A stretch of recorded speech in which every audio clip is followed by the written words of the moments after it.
One of the things I like to talk about is the fear that comes with rebuilding yourself as a person you yourself could admire. It comes at a price sometimes, trying to differentiate between being the person everyone can lean on while at the same time being the person you need. And in saying that, I felt like I needed to become credible. I needed to become the person no one had a reason to say no to, whether I was trying to get an apartment, purchase a car or home, open a bank account, or apply for credit. I wanted to be able to walk in any room, whether I was a stranger or not, ask for what I want, and receive it without hesitation. If you needed to run a background on me, that's fine. My I's were dotted, my T's were crossed. I had no worries because in my mind, I knew I did the work. I wasn't asking for a handout for something I had not earned. Instead, I was putting you on notice for what I deserved. Now, how do I begin to do this? It's crazy because in the beginning, you want so much for yourself. You want so much to be in a place where you can live comfortably, but you don't know how to get there. And it's unfortunate because you don't even know who to turn to for help or what questions to ask when you find the right person to help you. So, after finding myself in the predicament I was in at the time and constantly being turned down for everything I could think of asking for, I realized I needed to fix my credit. Because at the end of every application came the reason for denial was having bad credit or no credit at all. I remember one time sitting in front of a car dealer, not having a clue about credit, and he looked on the computer and said to me, "You don't pay anything." And I was shocked because I had been a housewife for several years, not working, never had a credit card. So who could I possibly owe?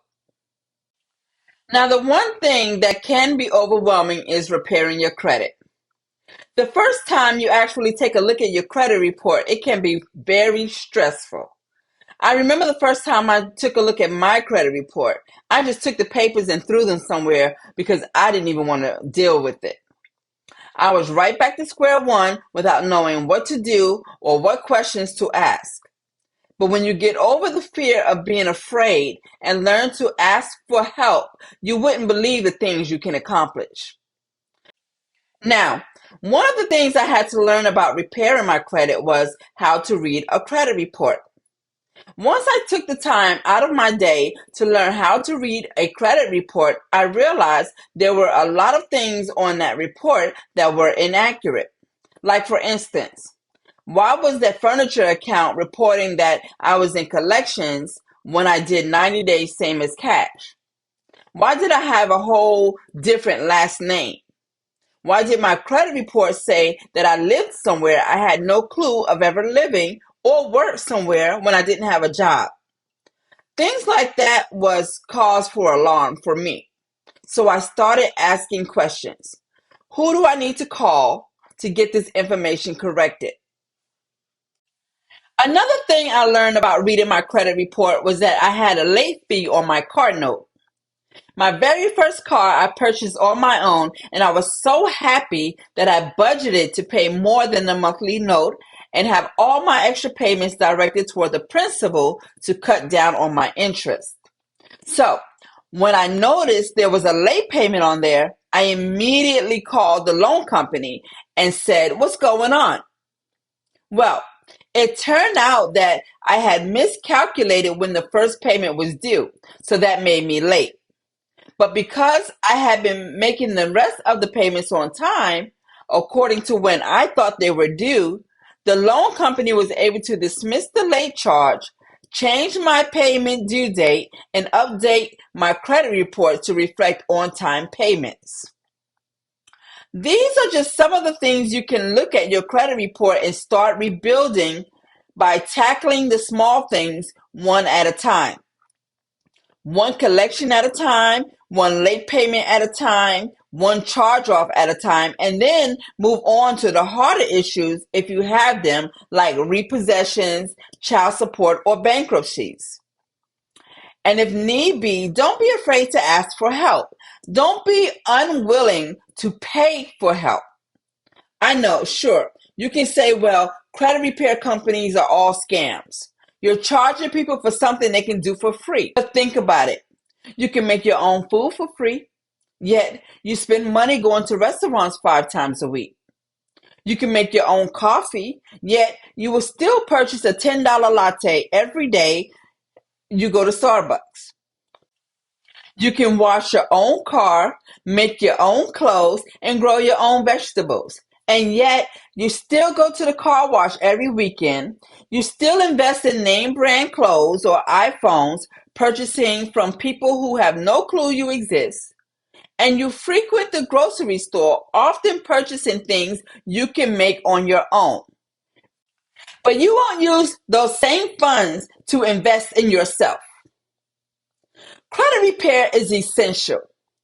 Having good credit is a necessity. If not just so you can qualify to buy a new home or purchase your dream car, but so you can have the option to do so if you wanted to. Imagine going on vacation and decided, I'd like to visit here more often on my own accord, so I think I'd purchase a home here. Or imagine going to a car dealer to purchase your dream car and just having them give it to you. No down payment or anything because your credit reflected the character you have been building all along. Rebuilding your credit can be a scary task to take on, but being scared is just a reaction to not knowing how things are going to pan out for you. It's going to be hard trying to repair your credit when you have bills circulating all over the place. It's going to be hard repairing your credit because the minute you decide to do something good for yourself, everything will start to happen. Your tire will get a hole in it. You'll run out of gas. Your phone bill will become past due.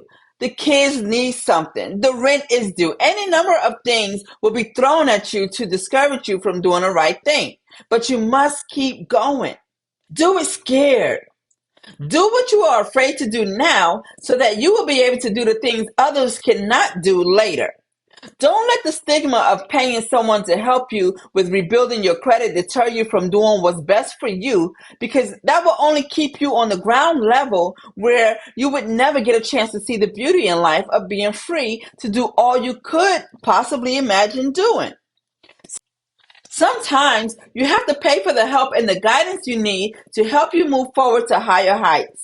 No one person is able to do it alone. I tell this story all the time about how I remember walking and standing for countless hours in the cold pouring rain in San Diego. I had no money to get on the bus, the battery in my phone was dying, and I had no service. I had no clue as to where I was and could not find a bus driver anywhere to allow me to ride on the bus to a nearby terminal to gather my bearings because I had no money to pay. I didn't even have $1.25 to get on the bus, and the bus driver had no mercy. Now, I don't have to worry about that now because I don't need to take the bus now. I have my own car. But just think about it. If you can get turned down off the bus for not having $1.25, imagine getting turned down for an apartment when you really need it, or a house, or a car when you don't have any other transportation, or a job to say the least. Pull your credit report. Take a look at it. Get started with repairing your credit. And if you need help, give us a call. Our credit repair specialists are always standing by, willing to lend a helping hand. Take charge of your life. Visit ace1creditscore.com and schedule a free 30-minute consultation. We can't wait to hear from you. Have a good day.